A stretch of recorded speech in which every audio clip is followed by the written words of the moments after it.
김원호 작가의 단편 소설 미략결혼 13번째입니다.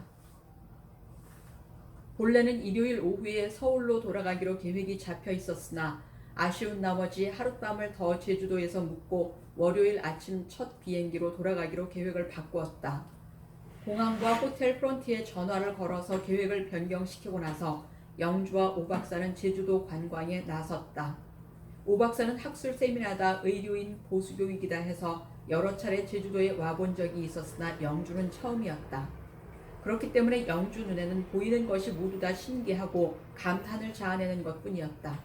가는 곳마다 서 있는 돌하루방을 보고는 진작 알았으면 아빠하고 애인하지 말고 돌하루방하고 애인할 걸 그랬다며 깔깔거렸고, 백설에 뒤덮인 한라산 정상을 바라보고는 알프스 소녀 하이디를 생각하고 눈물 지었으며, 발길 닿는 곳마다 펼쳐지는 남해의 푸른 물결을 보고는 자연의 위대함에 감탄한 나머지 입을 다물지 못했다.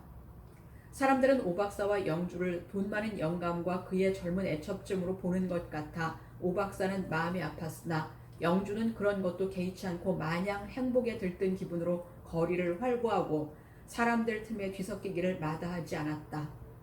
곱게 차려입은 신혼부부들과 어울려 정방폭포에 들렀을 때는 영주와 오 박사도 다른 여느 신혼부부들과 다름없이 쏟아지는 폭포 아래서 포옹을 하고 기념사진을 찍었으며, 만장굴 속에 들어갔을 때는 안내원의 눈을 피해 기괴한 석순 옆에서 뜨거운 키스도 나누었다.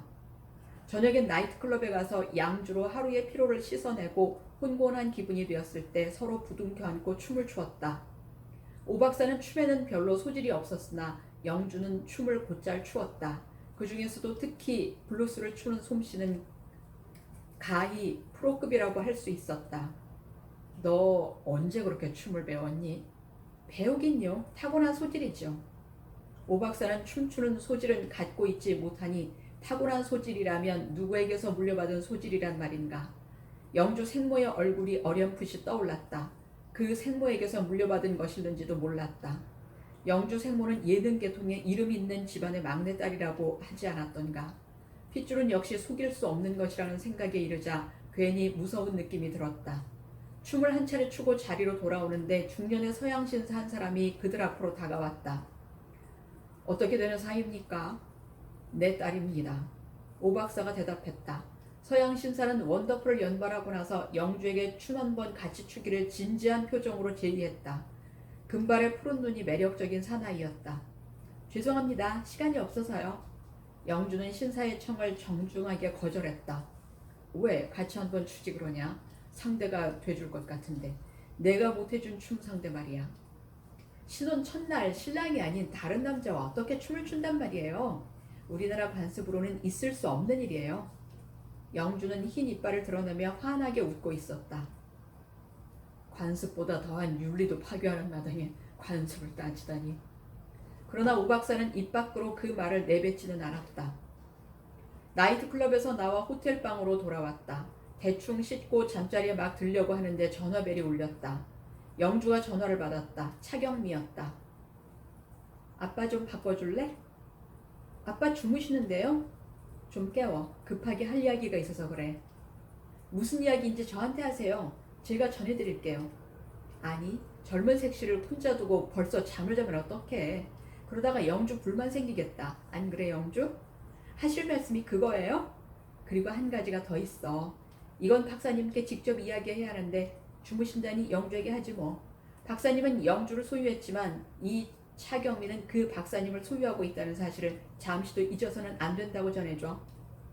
우리 아빠 자꾸 괴롭히면 영주가 가만히 있지 않을 거예요. 아시겠어요, 차 과장님? 박사님이 내 소유면 영주는 자동적으로 내 소유가 돼.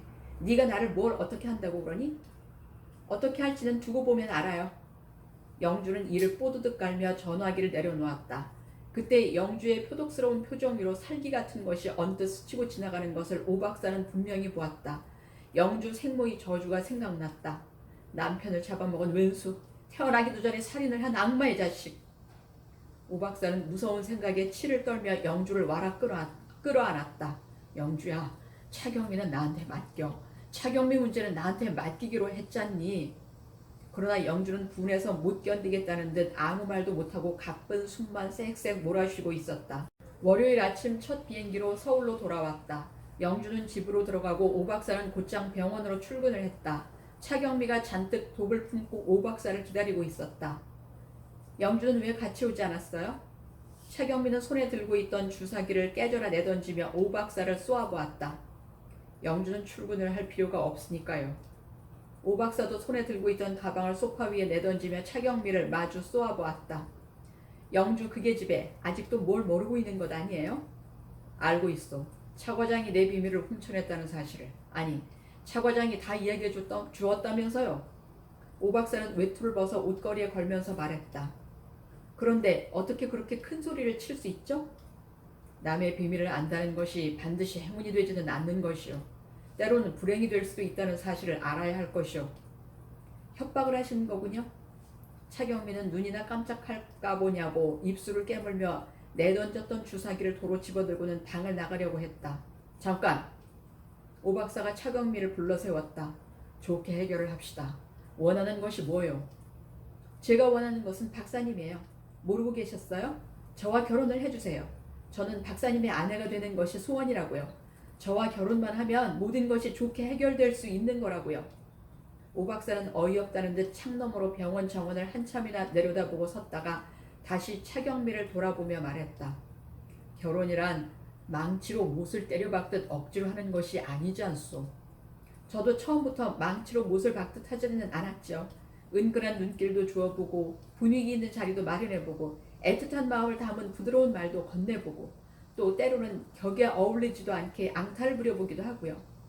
하지만 그때마다 박사님은 못 들은 척, 못 본 척, 모르는 척 외면하기만 했어요. 아니, 외면하는 정도가 아니라 당치도 않는다는 듯 경멸하는 태도였어요.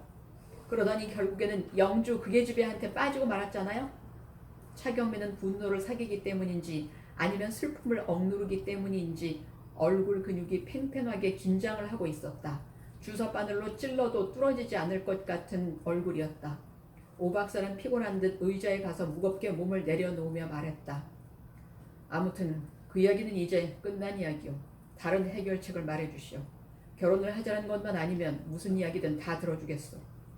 오 박사는 차경미가 얼마간의 재산을 떼어달라고 해주기를 바라고 있었다.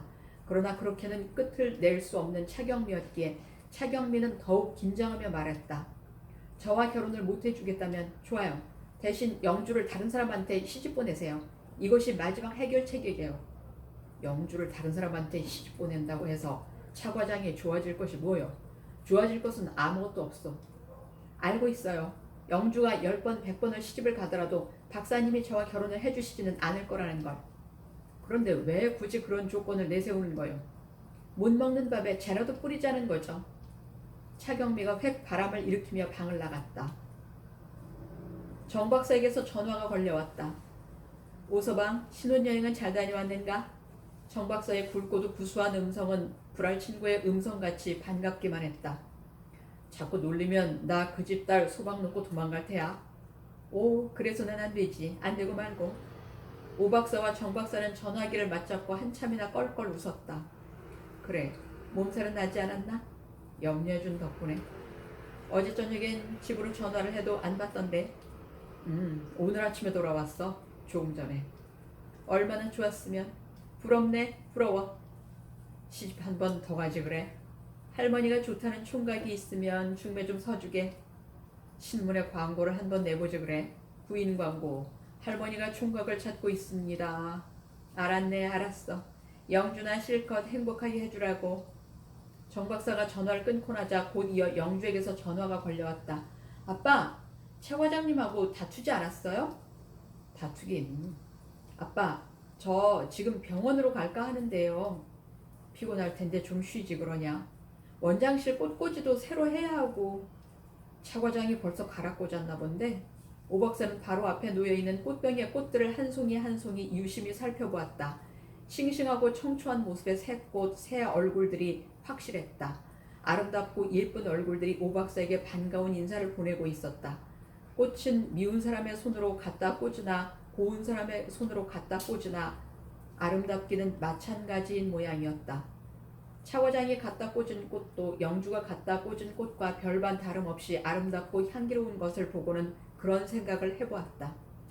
아니, 그건 제가 하기로 되어 있는데 왜 그 여자가 손을 댄대요? 영주의 음성이 쨍그랑 날카로운 소리를 냈다.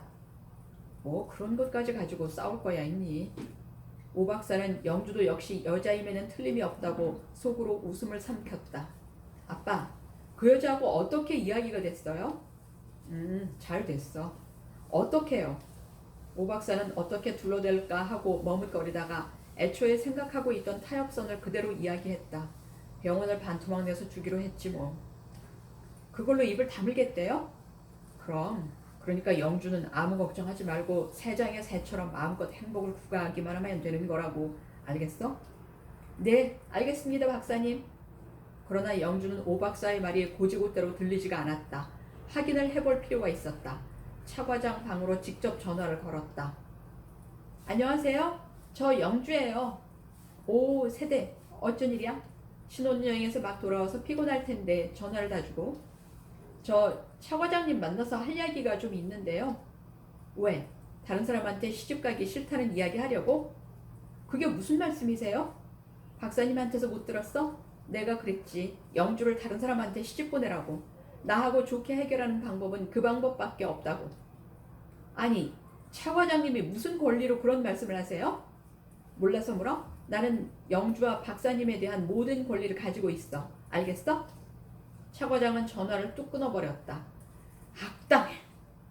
영주 입에서는 외마디 비명 같은 그 한마디가 새어나왔을 뿐이었다.